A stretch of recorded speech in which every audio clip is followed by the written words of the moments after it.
मैं ना शहज़ेब खानज़ादा की ना पर्सनली बात बताता हूँ आपको। मुझे ना फ़ोन आया, सब के आए, लेकिन वाहिद ये शहज़ेब खानज़ादा अब ऐसा एंकर है, इसने क्या किया था कि जो मुझसे वकूआ हुआ है ना, सब ने पूछा है, इन्होंने फ़ोन करके जनाब इब्तिसाम क्या हाल है, ठीक है, बताया कि मैं ये बात कर रहा हूँ वगैरह वगैरह। आपको पता है अगर इनके झूठ के पार होते हैं ना शहज़ेब खानज़ादा साहब के, तो इन्होंने F-16 से भी तेज़ होना था। कि देखें, अगर आपकी समझ से कोई बाहर हो जाए ना, अगर वो आपको मैदान में भी शिकस्त दे रहा है, आपको हर दुनिया के हर फॉर्मेट पे शिकस्त दे रहा है ना, अगर वो आपकी समझ में नहीं ना, तो उसको मरवा दो। मैंने ना सबसे पहले अपने ना आपको कहा कि जज कर कितना कर सकता है खान साहब को, लेकिन वो मुझे कहते हैं ना कि तू बड़ा दिलेर है, मैं बड़ा दिलेर हूँ, पाकिस्तान कह रहे हैं, लेकिन मैंने खान साहब को जब देखा था ना, मैं नमक भी नहीं हूँ आटे में। मैं कहता हूँ अगर जिगरा दिलेरी हो तो हाँ जैसी होनी तो ना हो। किसी माँ ने अपने बेटे के लिए कुछ मांगना है ना ईमान के अलावा, वो दिलेरी मांगे हान जैसी। मैं देखता हूँ कैसे पाकिस्तान ऊपर नहीं जाता। अस्सलाम वालेकुम जी, सैयद अहमद अली इजाज़, आप देख रहे हैं नया पाकिस्तान चैनल। आज मैं एक मर्दे मुजाहिद के पास खड़ा हूँ। ये मेरे लिए भी बड़ी फ़ख्र की बात है, क्योंकि मेरी, आपकी और हमारी आने वाली नस्लों को बचाया है, क्योंकि इन्होंने इमरान खान को बचाया है। पाकिस्तान के अमन को, पाकिस्तान की खुशहाली को, पाकिस्तान नहीं बल्कि दुनिया और उम्मत मुसलमा के मकबूल तरीन लीडर इमरान अहमद खान नियाज़ी साहब को बचाया है। फ़ख्रे पाकिस्तान, फ़ख्रे वज़ीराबाद इब्तिसाम साहब मेरे साथ मौजूद हैं। तो आज इनसे पूछेंगे कि इब्तिसाम साहब की डेली रूटीन, इस जो इन्होंने जो मर्द मुजाहिद मैंने कहा कौमी हीरो ये बने, इससे पहले ये ज़िंदगी कैसे गुजारे थे। उसके अलावा इनसे पूछेंगे कि इन्होंने खान साहब के साथ मुलाकात की और उस मुलाकात के बाद इतने दिन कहाँ पे गुजारे, और मुख्तलिफ और भी क्वेश्चन करेंगे, और इनका जो मुस्तकबिल है आने वाला, क्योंकि इस वक्त खान साहब ने इनको खुद ही कहा है कि हम बड़ी ऑफ़र देने जा रहे हैं। तो उस सारे मामलों पर डिस्कस करते हैं। अस्सलाम वालेकुम जी।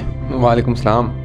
इब्तिसाम भाई, सबसे पहले आप अपनी डेली लाइफ के मुतालिक कि इस हीरो बनने से पहले आप अभी तो बिल्कुल आप ओवरसीज़ जो 70 लाख 80 लाख वो तो चाहते हैं कि बस जो इब्तिसाम भाई उनके साथ बस हम हाथ मिला लें, सलाम कर ले, क्या?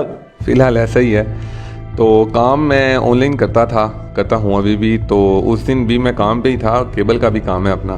तो बाईपास की तरफ हम काम ही कर रहे थे, तो खान साहब आ गए, उसके साथ साथ मैंने चलना शुरू कर दिया था। उस दिन काम पे ही था मैं, तो मैंने कहा चलें अब खान साहब आ गए, खान साहब के साथ चलते हैं। तो मैं बड़ी दूर से खान साहब को इशारा भी करता आ रहा था। एक जगह पे खड़ा हो गया हुआ था, कंटेनर चलता था, तो मैं साथ साथ ही था। तो एट स्पॉट जब उन्होंने ब्रेक लगाई थी, तो मैं उधर एक खड़ा हो गया हुआ था। तो उसके बाद जो वकूआ हुआ आपने देखा तो होगा, तो उसी ऑन ड्यूटी ही हुआ था, मेरी काम पे था जी। मुझे ये बताएं कि आपके पास मौज़म जो शहीद हुए, तो इतनी खान साहब की मोहब्बत कि आपने बिल्कुल जान की परवाह किए बगैर उसको झपटा। सबसे पहले तो मैं ये कहूँगा, ये मेरे 8-10 दोस्त जो बैठे हुए हैं ना, इनमें से कोई भी होता ना, वो सारे माई के लाल थे, ठीक है। अगर आप मुझे ये बता दें कि अगर खुदा ना खास्ता वो अपनी जैसे प्लानिंग करके आया हुआ था, वो कामयाब हो जाता है, तो आपने ऐसे मेरा इंटरव्यू ले रहा होना था, तो खाना जंगी लगी होनी थी, लड़के ही मर जाना था, कुछ जो माएँ थी उन्होंने रो के मर जाना था। तो बेहतर यही था कि ना ये सोचा था, ना मैंने ये बात का ज़हन में आया था। अगर सोचने भी लग पड़ता तो शायद मुझे किस्मत साथ ना देती, वो अपने मकसद में कामयाब हो जाता। तो खैर जो मर्ज़ी हो, पूरी दुनिया चाहे मारने वाली हो, बचाने वाला तो एक ही होता है ना। अल्लाह पाक की रज़ा थी और अल्लाह पाक ने चुना मुझे था बस। तो वो जो मौज़म शहीद हुआ है, मुझे बड़ा अफसोस है उसका, लेकिन मेरी हाज़र दिमाग इतनी काम नहीं थी कि, तो मेरा सिर्फ यही एम था कि मैं उसका एम खान साहब से हटा लूँ। तो रही बात मौज़म की, अगर मुझे पता होता ये सीधा से ही आ गया है, मतलब पिस्टल के सामने से, मैंने उसका हाथ ऊपर से नीचे नहीं थाने देना, मैंने कहा ऊपर से हाली कर ले पिस्टल, लेकिन उसकी आई भी थी। चलें, अल्लाह पाक का ये बड़ा करम है। खान साहब, इंसानियत का तो पता चलता है ना, खान साहब ने उसके बच्चों के सर पे हाथ रख दिया, कफ़ालत ले लिया सारी। तो ये मैं समझता हूँ अगर फोत हो गए हैं तो उनको परेशानी नहीं होगी, लेकिन बाप की तो कमी महसूस होगी, उसके अलावा नहीं होगी। अच्छा, मेरा आपसे क्वेश्चन ये है कि इस वक्त कुछ सोशल मीडिया ये एक प्रोपेगेंडा किया जा रहा है कि जो नवीद है वो असल जो है ना जी, वो मुल्ज़म नहीं है, ये मुजरिम नहीं है। तो आपने तो बिल्कुल उनको पकड़ा है, आपने देखा भी होगा सब कुछ, वो जो प्रोपेगेंडा चल रहा है। प्रोपेगेंडे की जहाँ तक बात आती है ना, तो जो PTI के सपोर्टर्स हैं ना, पाकिस्तान में या दुनिया में कहीं पे भी, वो तो इस बात को अंडरस्टैंड करते हैं कि जिसको मैंने पकड़ा है ना, वो ही लड़का तस्वीर में है। एक सादा सी बात है कि वीडियो में से आपने स्क्रीनशॉट लिया है, वो भी दिन में, तो रात की उसकी प्रॉपर लाइट चेंज करके फ़ोटो ली जा रही है। प्रॉपर जब फ़ोटो ली है तो फ़ोटो अपलोड हुई है, जो उसमें से पहले में से स्क्रीनशॉट था वो स्क्रीनशॉट अपलोड, रिफ्लेक्शन का फ़र्क तो पड़ जाता है ना। तो जो नून लीग वाले हैं वो तो मानेंगे नहीं कि ये और था वो और था वो और था। जैसे आपको भी पता है वो अरशद शरीफ को भी मार के पिलाना पड़ा, शहीद होकर पिलाना पड़ा कि मेरी जान को खतरा था। खान साहब ने भी जहम दिखाए हैं कि भाई गोलियां असली लगी थी। तो ये तो हमारा आलमिया है, हमारा क्या कह सकते हैं इसके आगे। अच्छा, जो शूटर है, कहा जा रहा है कि जो शूटर है वो 2 थे, यानी कि 1 से ज़्यादा था, तो आप तो वहाँ पे मौजूद थे, क्या कहेंगे? मैंने ना उस नवीद का वीडियो बयान देखा था एक दिन बाद, ठीक है। वो कह रहा था कि मेरे पिस्टल में 8 के 9 गोलियां तो 1 फंस गई थी, ठीक है। और जो मैंने अपनी आंखों से देखा है वो तो मुझे पहले दिन ही, मैं शौकत खानम था, खान साहब के साथ ही था ना, तो देखा था कि 3 गोलियां लगी हैं और दूसरी टांग में क्या उसका ना ऊपर से मांस ही बस जख्मी हुआ है। तो 3 गोलियां सीधी खान साहब को लग गई, 4, ठीक है। और 13 बंदे जो जेन्युइन जख्मी हुए हैं वो कंटेनर के ऊपर हुए हैं। एक मौजम बेचारा शहीद हो गया और उसके बाद पता चला उधर जो पास का इलाका इलाहाबाद, उसमें उधर भी किसी बंदे को फायर लगा हुआ है। तो ये जेन्युइन सी बात है कि जारी बात है गोली ने तो नहीं, जाके साहब को बंदे 2-3 ही थे, लेकिन जो मैंने अपनी आंखों से देखा था वो 1 ही था। उसके बाद में पता चला था कि नाम भी नवीद है। अच्छा, आप खान साहब से आपने मुलाकात की, तो उस मुलाकात के वक्त क्या आपके जज्बात थे? मैंने ना सबसे पहले अपने ना आपको कहा कि जज कर कितना कर सकता है खान साहब को, लेकिन वो मुझे कहते हैं ना कि तू बड़ा दिलेर है। मैं बड़ा दिलेर हूँ, पाकिस्तान कह रहे हैं, लेकिन मैंने खान साहब को जब देखा था ना, मैं नमक भी नहीं हुआ टाइम। मैं कहता हूँ अगर जिगरा दिलेरी हो तो खान जैसी होनी तो ना हो। किसी माँ ने अपने बेटे के लिए कुछ मांगना है ना ईमान के अलावा, वो दिलेरी मांगे खान जैसी। मैं देखता हूँ कैसे पाकिस्तान ऊपर नहीं जाता, कैसे पूरी दुनिया हमें जानती नहीं है। अभी तो हम पहचान करवानी पड़ती है ना कि हम मुसलमान हैं। देखते हैं कैसे मुसलमान का नाम जैसे हमारे नबी पाक ने, जैसे हमारे सुहाबा ने रोशन किया था, कैसे नहीं रोशन होता। दिलेरी हाँ जैसी मांगे, ईमान हमारे सुहाबा जैसा, नबी जैसा। अच्छा, तो उसके बाद बताएं कि आप इतने दिन रहे हैं उनके साथ, तो किन किन के साथ मुलाकातें हुई और क्या कोई, अभी तो पता चला कि आपको कोई बड़ा ओहदा भी देने जा रहे हैं, तो रखेंगे कि इसी में रहेंगे या बाहर का कोई ऐसा? खान साहब खुद देंगे तो रख लेंगे, अब उनके आगे ना तो नहीं करनी। तो उधर रहा हूँ तो तकरीबन सारी क़यादत के साथ ही मुलाकात हुई है। उन्होंने अप्रिशिएट किया है। जो सदर अलवी साहब हैं बस उनसे नहीं हुई, उन्होंने फ़ोन पे कह दिया था कि आपको इंशाल्लाह हमारी हुकूमत आएगी, तमग़ा शुजात देंगे।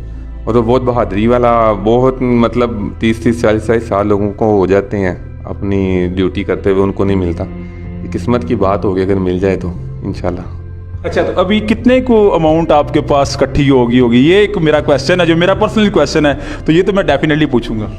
अमाउंट, अगर आप बहादरी का इनाम जिसको बोलते हैं, सबसे पहले तो बहादरी का जो इनाम होता है ना, जो खान साहब की नज़र में, जो मेरी नज़र में है ना, वो जो खान साहब ने मेरी बहादरी को अप्रिशिएट किया था ऐसे, ठीक है, मुझे तो एक अलवी साहब ने, और उसके बाद अल्हम्दुलिल्लाह खान साहब ने जो अनाउंस किया था, उसको खान साहब के सोशल मीडिया ने तकरीबन वो 40-50 लाख बन गया।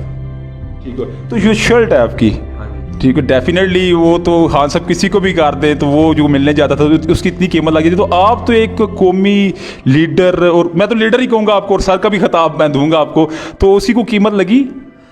कीमत लगवाई तो नहीं है, लेकिन ना जब मैं ये हफ्ता रहा हूँ ना इधर खान साहब के स्क्वाड के साथ सिक्योरिटी में रहा हूँ, तो इतनी खास एक्टिविटीज़ होती नहीं थी। तो मैंने ना एक AR1 न्यूज़ पे ना ऐड देखा था शौकत खानम के लिए कि उनको अतियात करें, कराची में बन रहा है शौकत खानम। तो इंशाल्लाह अल्लाह पाक ने चाहा तो अगर वो जितने की भी सेल होती है, बेशक लाख रुपए से जितने भी करोड़ की सेल होती है, वो मैं इंशाल्लाह 100% शौकत खानम को डोनेट करूँगा। अगर कोई मतलब पता चल जाए कि इसकी असल कीमत कहाँ लगेगी तो शौकत खानम को ही मैं पैसे दूंगा। और जी, अगर आप सोच रहे हैं ना मैं पर्सनली के लिए सेल करूंगा, वो कोई नहीं, ऊपर मैंने नाम लिखवाया हुआ है, पाकिस्तानी हीरो खान साहब ने स्पेशल लिखा था कि मेरे पे अगर बुरा वक्त मतलब आ ही जाता है ना कि इंसान, मैं उसे चाह के भी अपनी ज़ात के लिए ना सेल करूँ। जिस दिन इंशाल्लाह प्रोग्राम बनाना तो वो मैं शौकत खानम का नाम लेके ना उसकी डोनेशन करूँगा, उसे सेल कर। खान साहब को 4 गोलियां लगे तो मैं सियासत छोड़ दूंगा, हकीम राना सनाउल्लाह, अभी तो वीडियो आ गई। सियासत तो ये रोज़ छोड़ते हैं, रोज़ रात को कहते हैं कि ये होगा वो होगा, हम छोड़ देंगे रोज़। अब मैं क्या बोलूँ, इनका दीन ईमान नहीं है, कोई ज़बान एक नहीं है, खैर इनके बारे बात ही ना करें, रहने दें। तो 3 गोलियां लगी थी, पहले दिन मैं कह रहा था कि 3 लगी हैं, अब उन्होंने जहम भी दिखा दी हैं, 4 लगी हैं। तो सियासत छोड़नी है तो छोड़ दें, नहीं तो वैसे भी देख ही रहे हैं वीडियो में कि अस्पताल में पड़े हुए हैं। सब दुआओं, गरीबों की दुआएं कबूल ही होंगी जब ये जाएंगे दुनिया से। अच्छा, कल एक स्क्रिप्टेड आया, तोशा खाना को एक मुर्दा घोड़े के अंदर जान डालने की कोशिश की गई। शाहजेब खानज़ादा साहब ने जो किया, क्या कहेंगे? ये मैं पहले बता रहा हूँ कि ये स्क्रिप्टेड नहीं है, तो ये इन्होंने अपनी तरफ से सवाल पूछा है। मैं ना शाहजेब खानज़ादा की ना पर्सनली बात बताता हूँ आपको। मुझे ना फ़ोन आया, सब के आए, लेकिन वाहिद ये शाहजेब खानज़ादा ऐसा एंकर है, इसने क्या किया था कि जो मुझसे वकूआ हुआ है ना, सब ने पूछा है। इन्होंने फ़ोन करके जनाब इब्तिसाम क्या हाल है, ठीक है, बताया कि मैं ये बात कर रहा हूँ वगैरह वगैरह। तो कह रहे हैं कि आपने एक इंटरव्यू दिया है कि आपने बताया एक लड़के को गोली लगी है टांग में, उसका क्या हाल चाल है, जबकि मैंने किसी को भी नहीं दिया। ये इस कदर झूठ। अल्लाह पाक ने अगर इज़्ज़त दे दी है ना, अगर आपको लोग सुन रहे हैं ना, आपको इसका हिसाब देना पड़ेगा और इंशाल्लाह देना पड़ेगा। तब अगले जहाँ में उस अदालत में कोई माफ़ी नहीं होगी। मैं जो लोग सुन रहे हैं ना, मैं यही कहूँगा कि अगर आपने इनको सुनना है ना और इनको सुन के फॉलो करना है ना, तो आप भी गलत रास्ते पे जा रहे हैं। ये बिल्कुल झूठ है। और रही बात खान साहब की, आपको पता है अगर इनके झूठ के पार होते हैं ना शाहजेब खानज़ादा साहब के, तो इन्होंने F-16 से भी तेज़ होना था। जी, ठीक हो गया। तो इसका मतलब है कि इस वक्त अगर देखा जाए तो उनका पूरा तरीके से विंग और मरियम नवाज बस एक ही चाहते हैं कि खान साहब को रास्ते से हटा दे और हम करप्शन के बेताज बादशाह बन जाए। तो मेरा ख्याल है जब तक आप जैसे नौजवान है तो ऐसा तो मुमकिन नहीं हो सकता। सबसे पहले तो मैं यही कहूँगा कि देखें, अगर आपकी समझ से कोई बाहर हो जाए ना, अगर वो आपको मैदान में भी शिकस्त दे रहा है, आपको हर दुनिया के हर फॉर्मेट पे शिकस्त दे रहा है ना, अगर वो आपकी समझ में नहीं ना, तो उसको मरवा दो। इन्होंने ये चवलों वाली हरकत की है, ठीक है। उसके बाद भी इनको ये समझ नहीं आ रही कि अगर अल्लाह उसके साथ है ना, तो उससे लड़ाई लेना छोड़ दो। आप अपनी इज़्ज़त नफ्स को संभालो, अपनी इज़्ज़त को संभालो। अगर अल्लाह उसके साथ है, अगर आप उससे लड़ोगे, आप अल्लाह की बनाई हुई मखलूक, अल्लाह की तकसीम से लड़ रहे हो। मैं तो ये बोलूँगा। तो लेकिन इंशाल्लाह मज़ीद इनको ये बातें समझ नहीं आएंगी, क्योंकि छोटी सी बात है। तो इंशाल्लाह ये वक्त बताएगा इनको, ठीक है। मैंने खान साहब को पर्सनली देखा है, जाना है जितना हो सकता है। तो मैं तो पहले भी खैर दीवाना ही था, पहले भी बगैर सोचे समझे जान दे दी थी। अलबत्ता मुझे नहीं था पता कि बचना है। लेकिन मैं कहता हूँ कि अगर कोई नून लीग वाला भाई भी सुन रहा है ना, तो वो अपने जहन से ना सारी ना गलत बातें निकाल के ना, तो आ जाए इस तरफ ही आ जाए तो बेहतर है। बस लास्ट आपसे क्वेश्चन, नया पाकिस्तान चैनल जो हमारा है, कोई जुमला कम से कम आपको जितने अल्लाह ने व्यूवर्स दिए हैं या सब्सक्राइबर दिए हैं ना, आपको अल्लाह ने नेक और सच्चे दिए हैं। कम से कम झूठी पॉपुलैरिटी नहीं है आपने बनाई। झूठ बोल के भी आप फेम बंदा कमा लेते हैं, जैसे शाहजेब खानज़ादा साहब ने कमाई हुई है, जियो ने या दूसरे तीसरे चैनल है। सच बोल के थोड़ा कमा रहे हैं, अल्हम्दुलिल्लाह। मुझे प्राउड है आपके ऊपर, यकीन करें। पाकिस्तान जिंदाबाद। शुक्रिया।